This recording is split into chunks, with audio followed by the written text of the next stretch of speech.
ଗୁରୁଚାପ ବଳୟ ପ୍ରଭାବରେ ସାରା ରାଜ୍ୟରେ ଜାରି ରହିଛି କୋହଲା ପାଗ ପ୍ରଭାବରେ ଆଜିଠାରୁ 5 ଜିଲ୍ଲାରେ ସ୍ୱଳ୍ପରୁ ମଧ୍ୟମ ଧରଣର ବର୍ଷା ହେବାର ବି ସମ୍ଭାବନା ରହିଛି।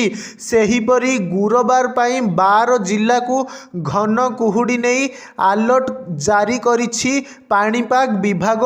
ଓଡ଼ିଶା ଉପକୂଳ ବଙ୍ଗୋପସାଗରରେ ଏକ ଗୁରୁଚାପ ବଳୟ ସକ୍ରିୟ ରହିଛି। ଏହାର ପ୍ରଭାବରେ ଆସନ୍ତା 27 ତାରିଖ ପର୍ଯ୍ୟନ୍ତ ଉତ୍ତର ଆଭ୍ୟନ୍ତରୀଣ ଓ ଉପକୂଳ ଓଡ଼ିଶାର ଅଧିକାଂଶ ଜିଲ୍ଲାରେ ପାଗ ମେଘୁଆ ରହିବା ସହ ହାଲୁକାରୁ ମଧ୍ୟମ ଧରଣର ବର୍ଷା ହେବ ବୋଲି ପୂର୍ବାନୁମାନ କରିଛି ଆଞ୍ଚଳିକ ପାଣିପାଗ ବିଜ୍ଞାନ କେନ୍ଦ୍ର।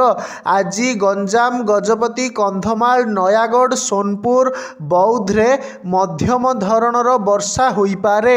ସେହିପରି କେନ୍ଦ୍ରାପଡ଼ା, କଟକ, ଜଗତସିଂହପୁର, ସମ୍ବଲପୁରରେ ପାଗ କୋହଲା ରହିବା ସହିତ ସ୍ୱଳ୍ପ ବର୍ଷାର ସମ୍ଭାବନା ରହିଛି। କୋହଲା ପାଗ ସହ ଆସନ୍ତା 3 ଦିନ ରାଜ୍ୟରେ ଅସ୍ତବ୍ୟସ୍ତ କରିବ ଘନ କୁହୁଡ଼ି।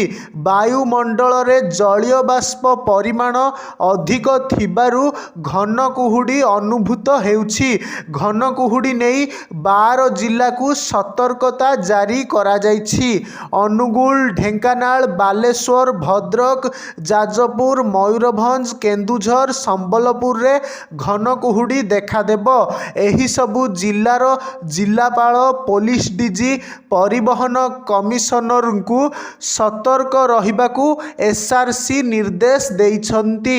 ସୋମବାର ଉତ୍ତର ଓଡ଼ିଶା ସମେତ ଉପକୂଳ ଓଡ଼ିଶାରେ ହାଲୁକା ବର୍ଷା ହୋଇଛି।